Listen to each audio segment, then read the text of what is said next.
Hello everybody and welcome to the internet's best reactions to the Spanish Grand Prix. Now we are here in Wantage at the Formula One Williams HQ. Right behind me we have the 2012 race-winning car of Pastor Maldonado from the Spanish Grand Prix. We are here in a Williams museum which is absolutely epic.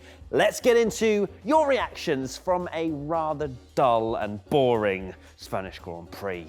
Let's begin with lights out, and the Spanish Grand Prix, the Circuit de Catalunya, hasn't really given us too many enthralling races in recent years, and so we're hoping that lap one is going to be absolutely chaotic. But it wasn't really, was it? At F1_Fiend, Ham gets past Bott into turn one. Okay, I'm out. Bottas clearly didn't have his porridge. That's always the meme it seems to be now when Bottas underperforms, is that he didn't have his porridge. Hamilton got a better start. It was pretty tight into turn one with Bottas in the middle of Vettel and Hamilton, but they got through unscathed and that was pretty much it. At Nicole Nina F1, Vettel lap one. It was pretty touch and go, and he locked up very, very hard indeed, which actually completely ruined his strategy as he was just moaning for laps on end about how his tyres, he needed to pit and that his tyres were falling off and he didn't have any pace, and then we had the Ferrari team orders and Vettel just bottled it on lap one.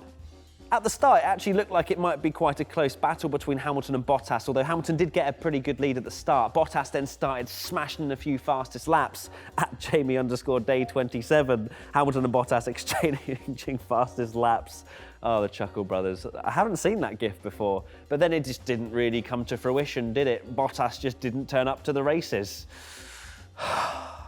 At LMRP23, the next 63 laps. And well, actually, it wasn't that, even though I do love a dog gif and we've had it once before and it just works a treat on me. It was actually the complete opposite in the fact that the cars were so far away from each other. They weren't even a train. It wasn't like they couldn't get past. They just were, it's just the nature of the track. They just seem in that last sector to just fall away, and then it's just not great racing. Replays of lap one, which we saw throughout the entirety of the race because nothing was going on, showed a particular instant between the two Ferraris where obviously Vettel locked up, then Charles comes through from fifth, overtakes Max, and then gets an absolute slingshot through turn two. Only, as at Steph Van Hoyter points out, seeing Vettel cutting off Leclerc be like full on, like Leclerc was going up into third. And then Vettel, obviously, he was kind of out of control of his car and he was trying to get it all together. But at the same time, Leclerc was going to go into the side of him had he not gotten out of it. But then Verstappen was like, thank you very much. And then he took third for the rest of the race. No overtakes. Have I told you that before? It was boring. The race was really, really boring. With Leclerc not getting past Vettel, we then had the first team order shenanigans at Jeffrey Nedeloff. Leclerc faster behind Vettel. Ferrari. Now, I find this very interesting. Going into this season, Ferrari have blatantly said Vettel is number one, we're going to prioritise Vettel. And yet they still implement team orders. I know they left it like 3 or 4 laps, which was stupid. Like, you either do team orders or you don't. You shouldn't leave it 3-4 laps, lose time, and then be like, okay, Charles, you go through now. It just doesn't make any sense. And I think because Ferrari are giving Leclerc a chance, that number one is a little bit hazy. Maybe with Vettel not performing so well, they're giving Charles the opportunity. But then they give Charles rubbish strategy. So, I don't know. At nrichards678, Ferrari gave Leclerc priority. Vettel let someone by. I know, I was as shocked as you were. But then it happened in reverse, so not so great. Now, you know how I mentioned gaps? They just got worse and worse throughout the race. At Evil Dragon XXL, looking at the gaps at the front. You get a gap. You get a gap. You get a gap. Why is the Circuit de Barcelona-Catalunya so rubbish for overtaking? Social media team championship time now, and there wasn't a massive amount of banter from the Formula One teams. Were they bored as well? I'm not sure, but let's get into the 3 places. In third position, we have McLaren. Now, they were talking to Sport Pacer Racing Point Formula One team, but you can read it. They used a Brooklyn Nine-Nine gif, which I'm absolutely more than happy with, so they score some points this week. 1 point! In second place, we have the reigning champions once again, Renault Formula One team, scoring in another Grand Prix weekend. Both our cars chasing papayas right now. Daniel is after Carlos, Nico after Norris. Fruity. I've never seen that GIF before. And that is rare because I'm on Twitter a lot and there is a lot of GIFs posted on there. Good work, Renault. 2 points. And finally, the winners of the Spanish Grand Prix for the Social Media Team Championship are Sport Pacer Racing Point Formula One team. Now, they didn't have the best of races with Lance Stroll being out, and this is completely related to it. So they tweeted about a lovely picture, and there's 3 cars, very colourful, and it was actually Lance Stroll and Lando Norris in that picture. This didn't age well. It didn't. But you won Social Media Team Championship, so consolation?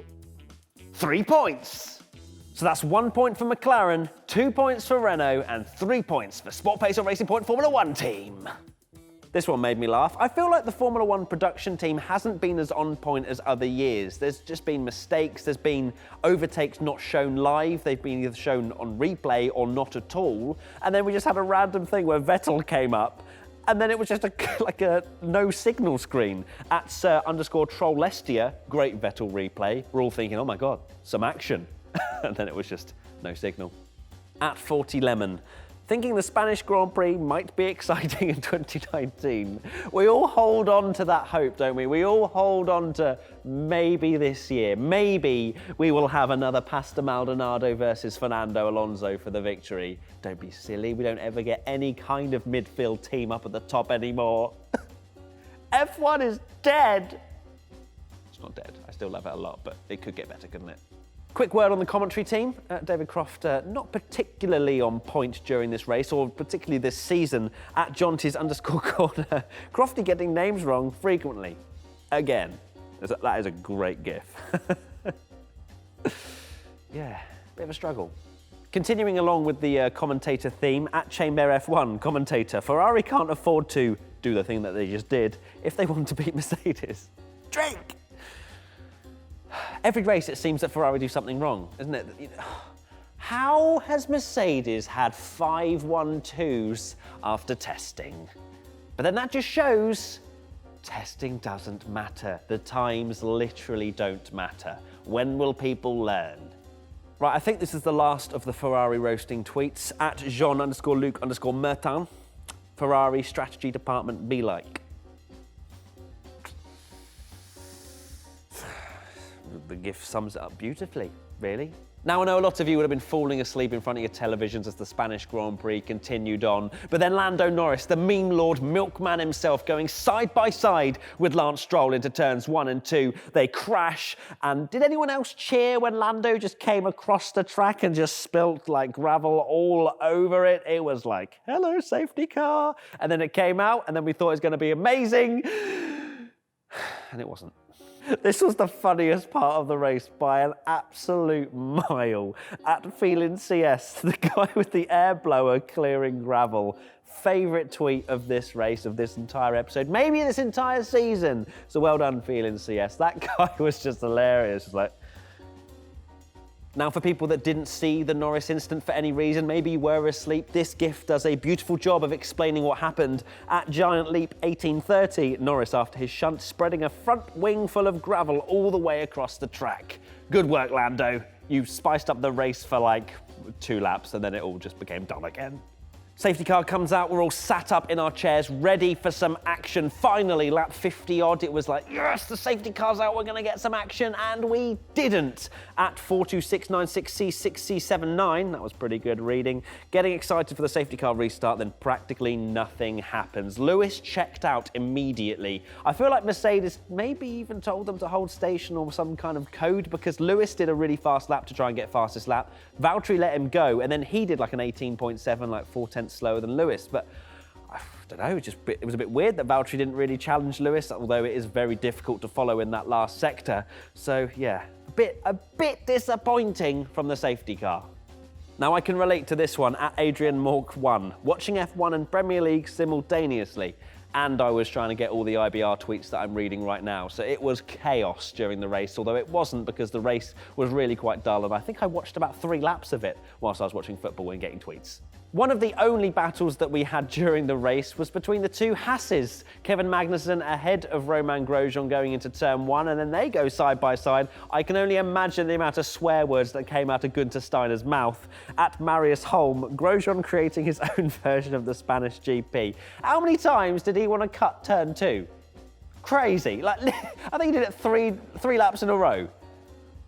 Roman, I'm liking your style. Corner cutting legend. At Bikirthi Cigar, this gif. I mean, it perfectly sums up the kind of driver Kevin is, because he is deemed as rather dangerous, especially from Nico Hülkenberg and Grosjean as well. Oh, it's perfect. Great gif. I rank this number 2 in this episode. Good work. A lot of you may be sitting there thinking, well, we've had a couple of boring races. Maybe that's Monaco. Next one's Monaco, so you can pretty much put your house on the fact it's going to be dull and boring, unless it rains and it's absolute chaos. Please rain. I can't remember the last time we had like a proper full wet Monaco Grand Prix. At Harsh B1012 says Ferrari realising it's Monaco after 2 weeks and it's going to be another Red Bull podium. Now Max Verstappen kind of again going under the radar a little bit because so much focus is on Mercedes and the lack of performance from Ferrari, but Max, another amazing performance getting a podium. You know, he made the moves in turns 1 and 2 and then made the rest of the race stick. Like, pretty decent result. Gasly as well, there or thereabouts, although still too far off the pace from Max to really be considered for a drive next year. So he's going to have to continue his pace performance gaining, if that's a word. Yeah. Come on, Gasly, you can do better. And now it's time for Race Rundown with your host, Matthew Gallagher. Race rundown time. Now, it's been a little while since I did race rundown, so I could be rusty, probably rusty. I'm always rusty these days. Lando Norris was amazing in Azerbaijan. Let's see how I do. The finishers of the Spanish Grand Prix were... Now, this is literally the first time looking at the results. Gonna be rubbish. Hamilton, Bottas, Verstappen, Vettel. Hamilton, Bottas, Vettel. Vettel did not finish third. Hamilton, Bottas, Verstappen, Vettel, Leclerc, Gasly, Grosjean, Magnussen, Kvyat. Hamilton, Bottas, Vettel. Hamilton, Bottas. It was only after filming that I realised in my dreary state that I had in fact completed race rundown from lap 50 of 66. You can't buy this kind of content. Enjoy. Hamilton, Bottas, Verstappen, Vettel, Leclerc, Gasly, Grosjean, Magnussen, Kvyat, Sainz, Albon, Hülkenberg, Ricciardo, Perez, Raikkonen, Giovinazzi, Russell, Kubica. Yes! The non-finishers were... Norris! And that is it for the internet's best reactions for the Spanish Grand Prix. Thank you so much to Williams for allowing us to come to their headquarters to film in their Heritage Museum in front of Lord Pastor Maldonado's Williams 2012 winning car. It has been a very special place to film IBR, and we've done it in a lot of cool places now. If you want to get involved next time, use the hashtag WTF1 on social media. And that is it. We'll see you next time for Monaco, which we hope will be amazing, wet, chaotic crashes. Awesome. See you then. Goodbye.